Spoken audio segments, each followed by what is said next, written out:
Hello guys, आप सभी का के स्टडी 0.5 पर स्वागत है। दोस्तों, आज हम बोर्ड की परीक्षा में बार बार पूछे जाने वाले त्रिभुज के क्षेत्रफल के प्रश्न को हल करेंगे, जो कि आपकी बोर्ड की परीक्षा के लिए बहुत ही ज़्यादा महत्वपूर्ण है। बोर्ड की परीक्षा में ऐसे प्रश्न बार बार पूछे जाते हैं। तो चलिए दोस्तों, वीडियो को स्टार्ट करते हैं। आप ध्यानपूर्वक इन प्रश्नों को शुरू से लेकर अंत तक देखिएगा तथा इन प्रश्नों को नोट कर लीजिएगा। तो हमारे पास प्रश्न है, उस त्रिभुज का क्षेत्रफल ज्ञात कीजिए जिसके शीर्ष हैं। पहले प्रश्न पे चलें तो पहला हम आप करने की कोशिश करते हैं। पहला वाला जो है, इसके शीर्ष दे रखे हैं 2,3 -1,0 फिर 2, -4। ठीक है, तो सबसे पहले क्या करते हैं, एक त्रिभुज बना लेते हैं। किस प्रकार से, चलिए देखते हैं। ये यहाँ पे हम एक त्रिभुज बना लेते हैं। ये हमारा त्रिभुज तैयार है। इसका नाम ले लेते हैं, मान लेते हैं ए, ये है हमारा बी और ये है सी। ठीक है, और इसके जो शीर्ष दे रखे हैं, मान लेते हैं ए का जो शीर्ष है वो 2,3 दे रखा है, बी का जो है वो दे रखा है -1,0 और सी का जो दे रखा है वो 2, -4। ठीक है, तो अब हमें क्या करना है, इस त्रिभुज का क्षेत्रफल निकालना है। ठीक है, तो चलिए इस प्रश्न को कैसे हल करते हैं, चलिए देखते हैं। तो सबसे पहले बात, त्रिभुज के क्षेत्रफल के लिए हमारे पास सूत्र होता है। त्रिभुज का क्षेत्रफल निकालने के लिए जो हमारे पास सूत्र होता है वो होता है 1/2 1/2 x1 y2 - y3 plus x2 y3 - y1 plus x3 y1 - y2। ठीक है, और ये सब ब्रैकेट में होते हैं। तो चलिए इसको हम रखते हैं 1/2। x1 का मान कितना है, देखिए सबसे पहले वाले को, ए वाले को मानते हैं x1, इसके बगल वाला जो होता है वो y1। फिर बी में चलें तो ये x2 और ये 0 जो है वो y2। ये इसमें ये x3 और ये वाला y3। ठीक है, तो x1 देखा जाए तो x1 के जगह पे कितना लिखा है 2, तो यहाँ पे हम लिख देते हैं 2।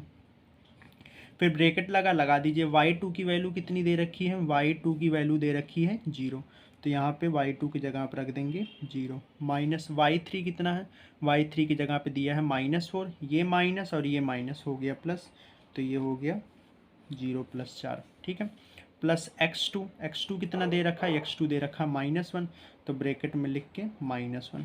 ठीक है, फिर y3 - y2 हमारा कितना है -4। अब माइनस y1 कितना है, तो y1 है हमारा 3, तो इसकी जगह पर रख देते हैं 3। फिर प्लस का लगा है निशान, तो प्लस लगा देते हैं। x3 कितना है, x3 हमारा है 2, तो इसके जगह पे 2 रख लेते हैं। फिर y1 कितना हमारा 3, तो इसके जगह पे 3, माइनस y2 कितना है 0, तो इसके जगह पे 0 रख लेते हैं। ठीक है, सब होने के बाद ये बड़ा ब्रैकेट यहाँ पे लगा देते हैं। अब इसके बाद इसको हल करते हैं, देखिए किस प्रकार से। 1/2, ये 2 को बाहर ही रहने दीजिए, 0 में 4 जोड़ा गया तो ये कितना आया 4। ठीक है, प्लस माइनस माइनस, माइनस का 1 और ये माइनस का 4 माइनस का 3, दोनों चिन्ह सेम हैं तो ये क्या हो जाएंगे, दोनों जुड़ जाएंगे, तो ये माइनस का 7 हो जाएगा। प्लस 2, 3 में 0 घटाएंगे तो ये आएगा 3, इसको बंद कर लेते हैं। फिर कितना होगा, देखिए 1/2, 2 का 4 से गुणा, 2 चौका 8, माइनस माइनस ये माइनस ये माइनस माइनस प्लस, 1 का 7 से गुणा, 1 का 7 से करेंगे 1 7 7, प्लस 2 का 3 से, 2 3 6। ठीक है, फिर इसके बाद 1/2, अब सबको जोड़ लेते हैं तो 8 और 7 कितना होगा 15, 15 में 6 जोड़ेंगे तो 21। ठीक है, अब इसका गुणा करा लेते हैं तो ये कितना हो जाएगा 1/2 गुणे 21, तो ये कितना आएगा, 21 का 1 से करेंगे तो 21/2, और ये त्रिभुज का क्षेत्रफल है तो इसको हम लिख देंगे वर्ग मात्रक। ठीक है, तो उम्मीद करते हैं दोस्तों यह प्रश्न आपको समझ में आया होगा। तो चलिए एक प्रश्न और देखते हैं सेम इसी प्रकार का, ये किस तरीके से होगा। तो चलिए इसको करते हैं। प्रश्न संख्या 2 हमारे पास है, जिसमें त्रिभुज का शीर्ष दे रखा है -5, -1, फिर दूसरा दे रखा है 3, -5, और फिर तीसरा दे रखा है 5, 2। ठीक है, तो सबसे पहला काम वही कि पहले त्रिभुज बना लेते हैं एक ऐसा। तो ये हमारा त्रिभुज तैयार है, नाम ले लेते हैं ABC, या फिर आप कुछ भी ले लीजिए जो आपको अच्छा लगे। तो ABC। ठीक है, अब त्रिभुज के जो शीर्ष दिए हैं उनको एक एक क्रम से लिख लेते हैं। जैसे पहले वाले पे क्या है, -5, -1, तो ए की जगह पर रख देते हैं -5, -1। ठीक है, अब बी दूसरे नंबर पे क्या आया, 3, -5, तो ए के बाद बी आता है तो बी की जगह पर रख देते हैं 3, -5। अब सी लास्ट वाला कितना हमारा 5, 2।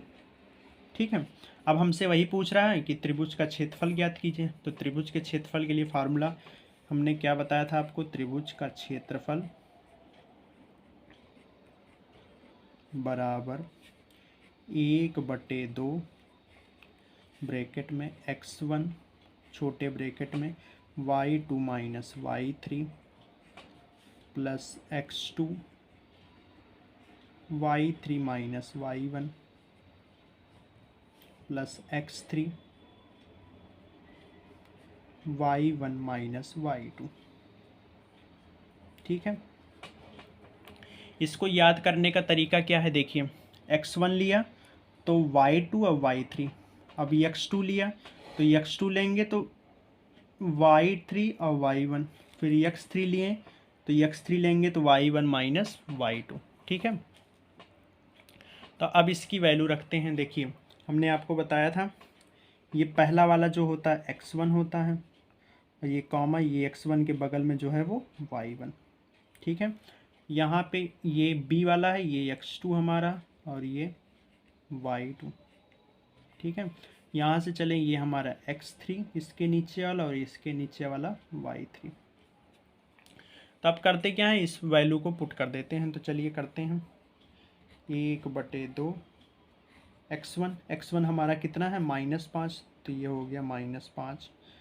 y2 कितना है, तो y2 हमारा है -5, तो इसकी जगह पे -5, माइनस y3 कितना है, y3 है 2, तो इसकी जगह पे रख देते हैं 2, प्लस x2 हमारा दे रखा है 3, तो इसके जगह पे 3, ब्रैकेट में y3 की वैल्यू दे रखी है 2, माइनस y1 कितना दे रखा -1, तो ये माइनस और ये माइनस प्लस और ये 1, प्लस x3 कितना दे रखा है, तो या तो 5 दे रखा है, y1 माइनस y1 की वैल्यू दे रखी है -1, अब माइनस y2 कितना दे रखा है, तो -5, ये माइनस माइनस प्लस और ये 5। ठीक है, अब इसको और हल करते हैं, देखिए किस प्रकार से, 1/2 ये कितना हो जाएगा -5, ब्रेक गुड़ा -5 का -2 दोनों जुड़ जाएंगे क्योंकि चिन्ह एक जैसे हैं, तो ये हो जाएगा -7, प्लस 3, 2 का 3 से जब जोड़ेंगे तो ये आ जाएगा 3, अब प्लस 5 गुड़े 5 में से 1 गया तो ये बचेगा 4। ठीक है, और हल करते हैं इसको, तो 1/2 -5 -7 ये कितना हो गया, 5 सते 35, दोनों प्लस के माइनस माइनस प्लस, और इधर 3 का 3 से 3 तिहाई 9, और फिर 5 का 4 से 5 चौका 20। ठीक है, अब सबको जोड़ लेते हैं, तो 1/2 35 में 9 जोड़ा तो ये कितना आएगा 44, 44 में 20 जोड़ेंगे तो ये आ जाएगा 64। ठीक है, इसके बाद और हल करें, 1/2 गुणे 64, फिर काटें 2 1 कम 2, 2 तिहाई 6, 2 दूना 4, तो कितना आया 32 वर्ग मीटर।